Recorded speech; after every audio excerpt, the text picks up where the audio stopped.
We have economics, October, November 2020. Click on one of two.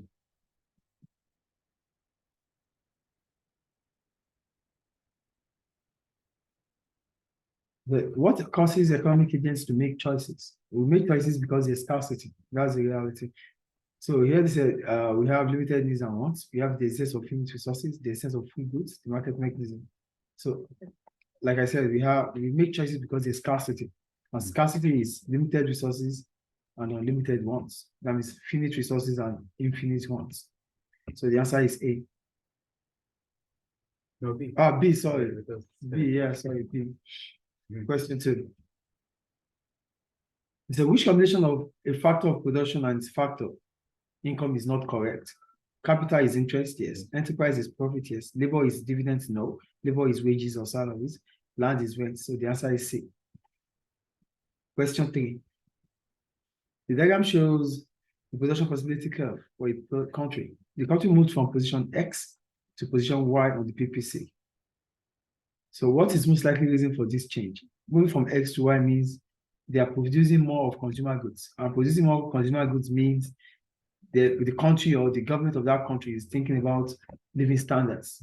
So let's see the options. They said, what is most likely reason for this change? Firms have decided to increase investment. If investment is to be increased, that will be to Y, X, on capital goods. New economic resources have been discovered. That would increase output. And it will be X, an outward shift already. The government has brought about an increase in is the living standard. So the answer is C. For long-term economic growth, we have to invest on capital goods. For long-term economic growth, investment should be on capital goods. For consumption or for short-term, short-term is about the living standard. So do you understand what I'm saying there? Yeah. If a country is investing in capital goods, it's thinking about the long term. If a government is investing on consumer goods, it means it's thinking about now, and that would improve the living standard. Yes. Is it clear? Yes.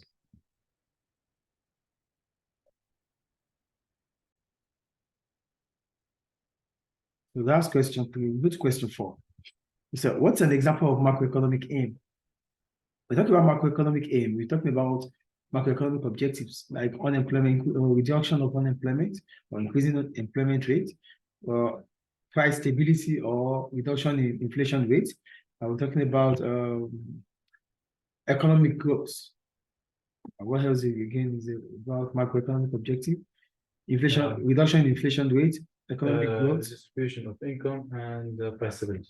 Price stability, distribution of income, redistribution of income, reducing the gap between the rich and poor. So these are government macroeconomic objectives.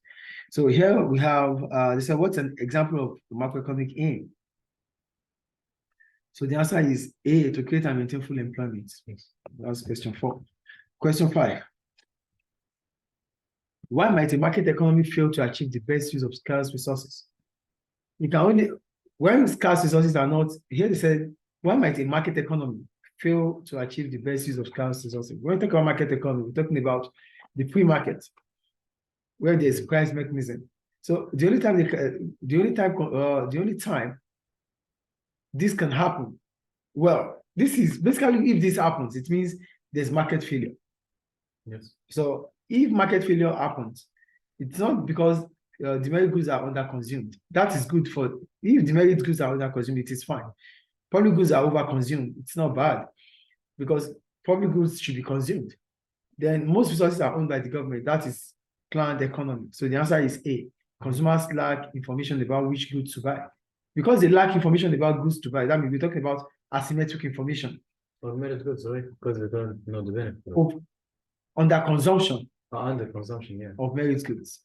Yes. So because they don't have, they lack information about the benefits of consuming it. So that makes them to under consume it. When consumers lack information about things, when they lack information about a product, they might over consume or under consume it. If they lack information about demerit goods, they might over consume it. If they lack information about merit goods, they might under consume it. So they won't be able to behave rationally because of lack of information. Yes. Do you get it? So that is asymmetric information. Question 5A. Question 6, they said, why might a market economy fail to achieve the, okay, no, question 6, sorry. The very end. Here we have a diagram that shows the global market for copper with an equilibrium point of X.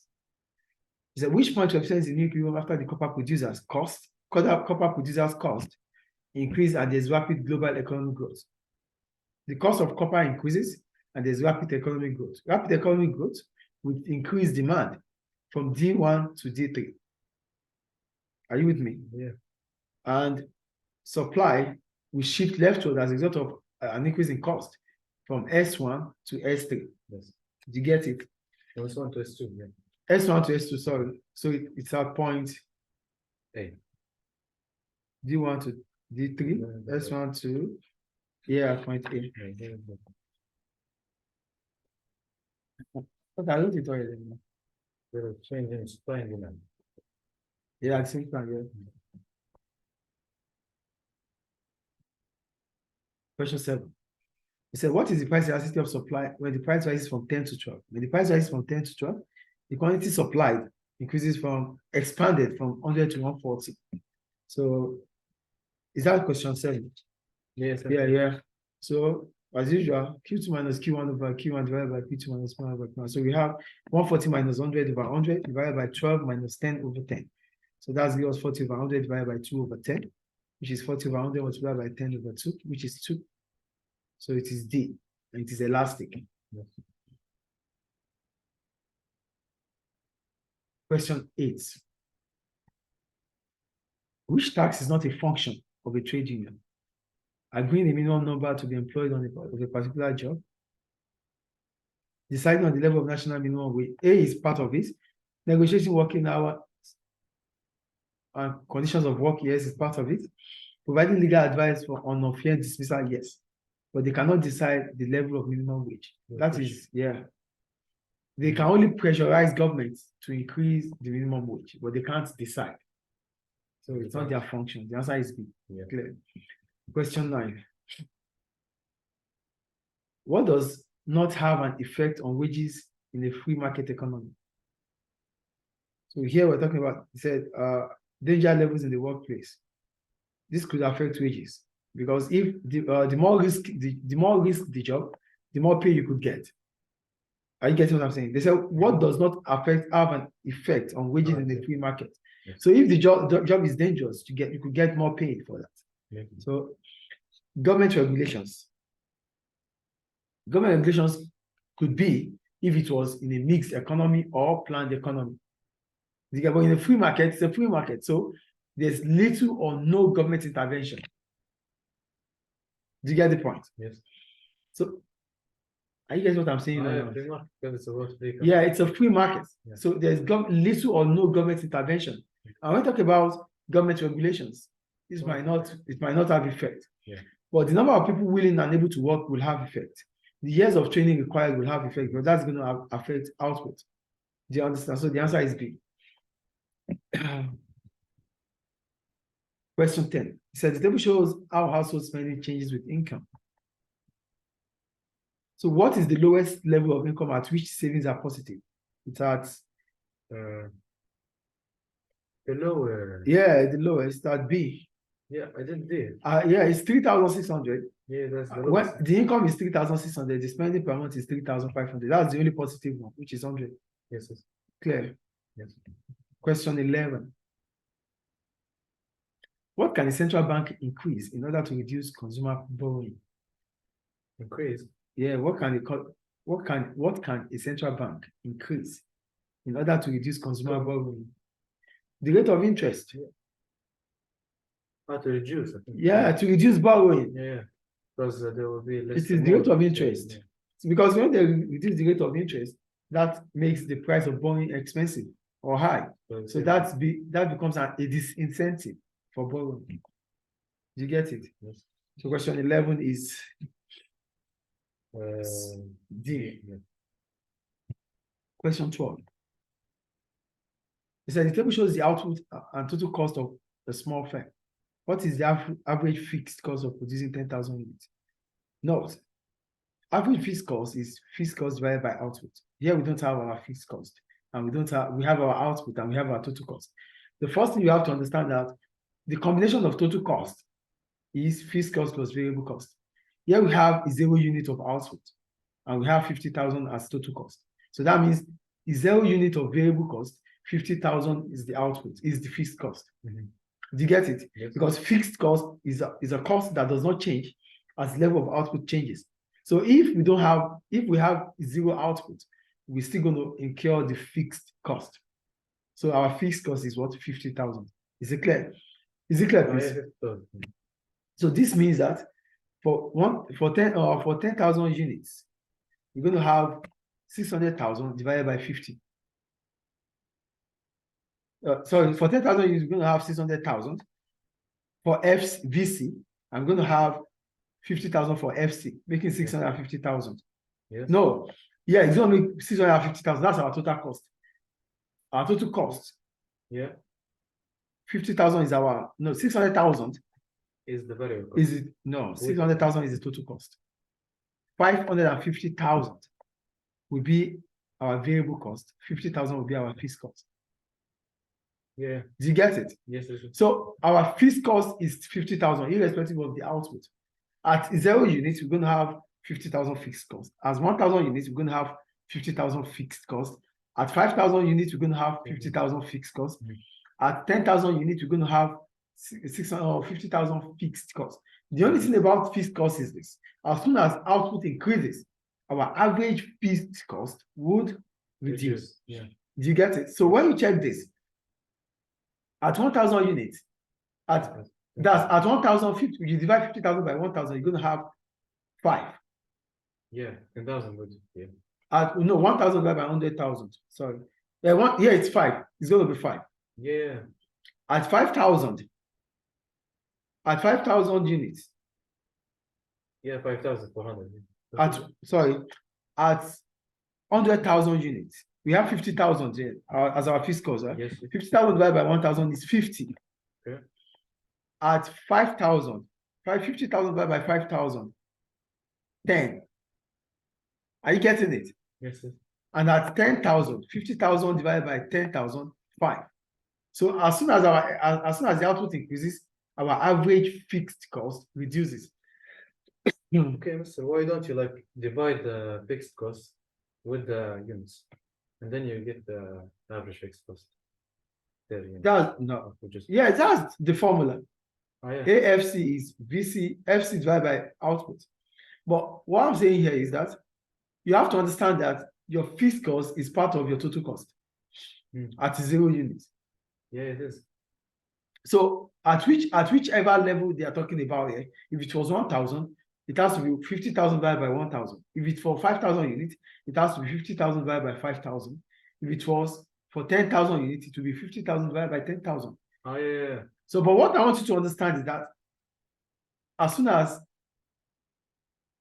output increases, the AFC starts falling.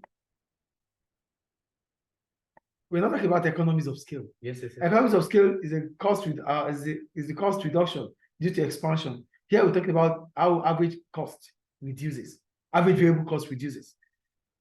Average variable cost. Yes, average variable cost will reduce as output increases. Oh, yeah. Same goes to average fixed cost. You know it is fixed cost, but as soon as your output increases, your AFC will start reducing rapidly. Do you get it? Yes. Okay. So the answer is A. Question 13. A firm has fixed cost of 1,000. The table shows the variable costs at different levels of output. If the goods are sold for 500 each, how much profit will be made from the sale of 4 units? 4 units, we have a variable cost to be, for 4 units, the variable cost is 350. Okay. And we have a fixed cost of 1,000. So our total cost is 1,000 plus 350. 1,350. Then our profit is TR minus TC. Do you get it? So for TR is P multiplied by Q, which is 4 multiplied by 500.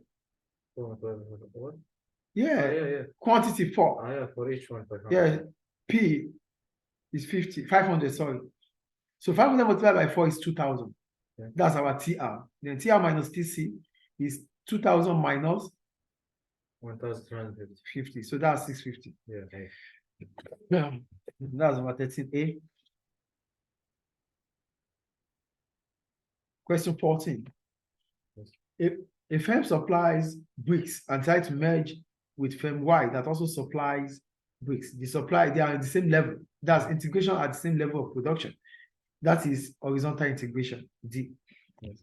So what's conglomerate? Conglomerate, when different firms merge together, like a hospital merging with a school. That is a conglomerate. From the different From different, yes, so from different industries. That is conglomerate. Yeah. So if, like your dad has different companies, he has a school, he has your company, he has different kind of company, that becomes a conglomerate. What about the vertical? I know horizontal is like For vertical integration, Mhm. this is when you are merging or integrating at different levels of production. Like, yeah, secondary, like that. yeah, no, the same production, but different stages, like the primary and the secondary. Do you understand? Yeah, I get it. We have forward vertical, we have backward vertical. For vertical integration, this means like a school and a library and a bookshop. Yes, That's vertical integration. that's backward. If it was like If the school yeah, is integrating. buying, if the school is buying the library, it is forward vertical. The school is buying The library. Is it forward? It's forward. The library will sell books to students. Yeah, yeah. And if that example is a bit difficult, put it this way: a pharmaceutical store and a pharmaceutical company. Yeah. A pharmacist and a pharmaceutical company. Yes. A pharmaceutical company will make medicines. Yes. A pharmacy will sell it, right? Yes. So if a pharmaceutical company is buying over a pharmacy, that is forward vertical. If it was the opposite, it would be. If the pharmacy is buying over a pharmaceutical company, that is backward vertical. Backward vertical is closer to production. Forward vertical is closer to consumption. Yes. Is it clear? Yes, yes. Okay. So that's question what? Question 14. 14, yeah. Question 15. Who owns a public sector organization? Government. That's clear. Question 16. It's a free market. Yeah, I said some people might still get it wrong. They might see it as public limited company and they should share with us.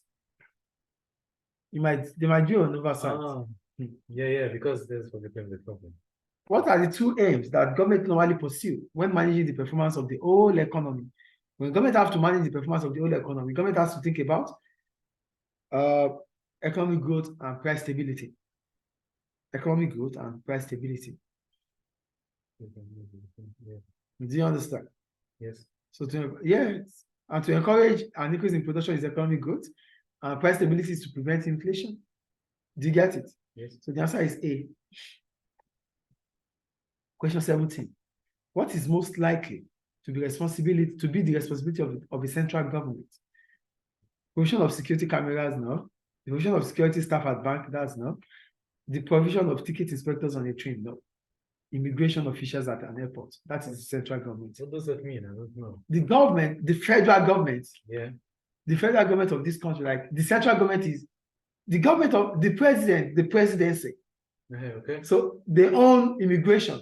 They don't own security staff members. They don't own train tickets. Yes. Immigration, yeah. Immigration. You get it? Yes, the second thing. Officials at the airport, yeah.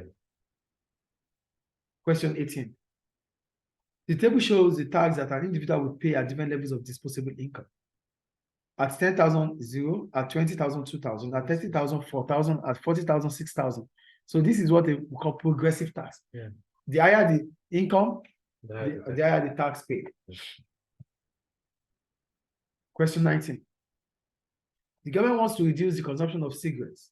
Which policy would be most likely to do this? increasing the indirect tax on cigarette, increasing the tax on consumption, which is value-added tax on cigarettes. That will increase the price of cigarettes. The people might not buy, but the problem is that some people are addicted to it. They will buy. Yeah. Question 19. That's the Yeah. Question 20. Which group should not be included in the measurement of unemployment? It is C. Students over 18 years continue with full-time education. They are in full-time education. So they won't be working. If they are in part-time, if they are going for part-time schools, schooling, then they could work. Do you understand? Yes. Question 21. The table shows the rate of unemployment and real GDP growth for an economy in 2014 and 2018. Which combination of policy measures would be most effective in returning the economy to the 2004 level of economic activity? Based on what we have here, the economy is in decline. Yes. So if the economy is in decline, what can government do? Government could increase their spending and reduce. Let's see what the options are. They said a decrease in direct tax and increase in the rate of interest. No. A decrease in government expenditure and increase in the rate of interest. This will still put the economy into a problem. An increase in direct taxes and a decrease in the rate of interest rate. Yeah, a decrease in interest rate, yes, but an increase in direct taxes doesn't change things. Government expenditure should increase. That is subsidy. Yes. If government subsidize, aggregate demand will increase. And also a rate of interest. You get it? Yes. Government increase in government spending would increase demand because prices becomes affordable for consumers. Aggregate demand will increase in the economy. Yes. That is the only time firms will be able to increase or make more revenue. Do you get it? Yes. So the answer is D. For 21. 22. An economy is experiencing rising prices. Which government policy will help reduce consumer expenditure? For consumer expenditure to reduce, they said investing more in building infrastructure. When you build more infrastructure, it doesn't have anything to do with consumer expenditure. It is capital goods, so it doesn't have anything to do with consumer expenditure. The answer is A, I know, but I'm just trying to let you know B, C, and D. Yeah. C, issuing more banknotes and coins. Yeah. Issuing of more banknotes and coins will increase consumer expenditure because there will be money supply. There will be an increase in money supply in the economy.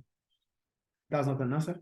Reducing indirect taxes. If you reduce indirect taxes, it means consumption becomes affordable because indirect taxes are taxes on consumption. I want to stop consumers' expenditure. We want to stop consumer spending.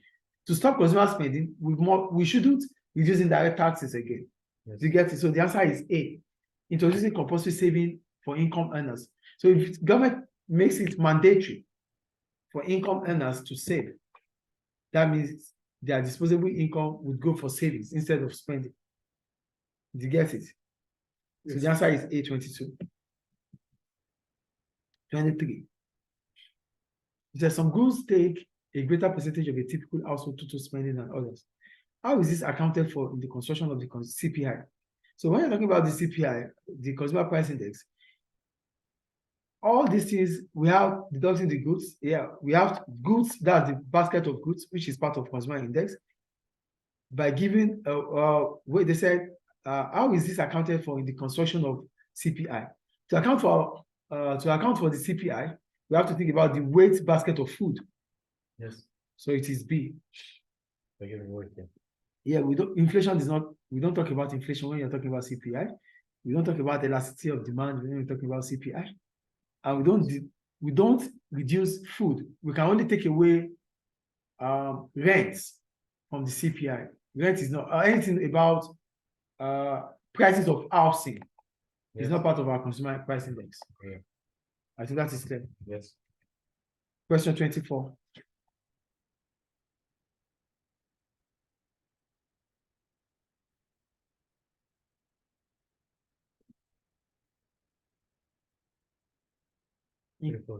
In countries with absolute poverty, low incomes can start a process that keeps incomes low. Yeah. So they say, what are the stages of this here? First, you know what absolute poverty is? Absolute poverty means that the basic needs can Absolute poverty means that the basic needs cannot be afforded. That means you cannot afford the basic need. That is absolute poverty. Yeah. So what is a stage that will bring low income to low income again? So here I wrote low savings. When there's low savings, this means you cannot invest, because it is only when you have savings that you can invest. Yes or no? Yes. So low savings will bring to low investment. Yeah. Low investment will bring about less productivity. Yes. Less productivity will bring about low income. And so on. And low income, and so on and so forth. Yeah. Do you get the logic there? So there's going to be low income. And if there's low income, you won't be able to save. And if you are unable to save, then you won't be able to invest. If you are unable to invest, you won't be able to be productive. If you are unable to be productive, you won't make income. Do you get how it works? Yes. So it is low income, low savings, low investment, low productivity, low income. So it's deep. D. Is it clear? Yes. Please take note of that. When the income level is, when there's low income, Yeah. it brings about low savings. And when there's low savings, it brings about low investment. And when there's low investment, productivity will be low. As productivity is low, level of income will be low. So that's the low circle, low income circle. Yes. Do you get it? Low income circle starts from low income itself to low savings, from low savings to low investment, from low investment to low productivity, back to low income. Clear? Yes. That's question 24. Okay. The 25. Which factor in the world's low income countries limit the economic development? In an economy that has a low income, population is the problem they have, because they will be overpopulated. Is it clear? Is it clear, please? Yeah. 25. 25, yeah. Yeah, it's D. Clear? Yeah, that's clear, yeah.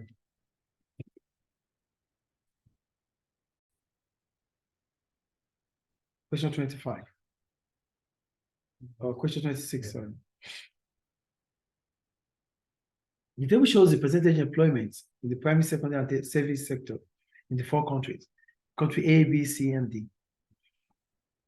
So which country is likely to be the most developed? For developed economies, we said they have the largest percentage of their population, or the largest percentage of their working population in the service sector. That's a developed economy. The largest proportion of their population works in the tertiary sector. Yes. So here we have country A with 55 in the tertiary sector, which is probably the highest, and they have the lowest percentage of their population working in the primary sector. So the answer is A. Is it clear? Yes. Question 27. What causes the birth rate to fall in a country? Birth rate will fall in a country if there's good medical supplies and healthcare improvement. Clear? Yes. Question 28. A country wishes to increase a current account surplus on the balance of payments. Which action would it take? Abolish an import quota. If government abolish an import quota, that will increase importation. It will bring about deficit in the current account balance of payments. Yes. Increase import tariffs. If government increase import tariffs, that makes importation to become expensive. That is the only way out. Yeah. That will improve the current account balance of payment. I'm not going to talk about surplus here. Increase in import tariffs would mean that importation would reduce. And as soon as importation reduces, it helps the economy. The balance of payment current account would improve, either to surplus or reduce deficit. Did you get the point there? That's the point I'm going. The third point that they said, remove export subsidies. If subsidies of export are removed, this brings about high cost for exporters. As a result, they won't be priced or they won't be internationally competitive. So export will fall in such country. Yes. And if exports fall in a country like that, the balance of payment current account would run into deficit, or run into deficit. And the last point here is tax export producers. If you tax export producers, this will make them to increase the price of exports. And if they increase the price of exports, foreign customers will stop buying from them and switch to other exporters with less price. Yeah. That makes your country to be less internationally competitive. So that would not improve your balance of payment current account. Do you understand? So that's why the answer is B. Clear? Yes. Question 29. The table shows the country's exports and imports. What was the country's balance of trade in goods and balance of trade in service? For trade in goods, we are talking about export of goods and export of service. So export of goods and export of service is 200 minus 190. The difference between export of goods and export of service here, which is 200 minus 190. That's for the export of goods, trading goods. So that is 10. And the export of service minus import of service, that is minus 3. So 10 minus 3 is 7. Negative, deficit 7. Or you can adopt exports together and adopt imports together. Then you minus, yeah, that will give you X minus M. Yeah. It will be X minus M. So that's 29, which is it's surplus with 7. deficit, yeah. Deficit, no, see. Surplus at 7 million. Yeah. Question 29. It's a surplus. Because It's surplus, it's surplus. 10 minus export of goods minus export of service. 10 minus 3, 7, positive, Question 30. It said diagram shows the value of country's exports of import and imports of goods over 5 years. Yes. So between which 2 years did the country have an increase in the value of imports and an improvement in its balance of trade in goods? The improvement came in year 3 and year 4. Yeah. So the answer is C. So that's on about 2020, October, November.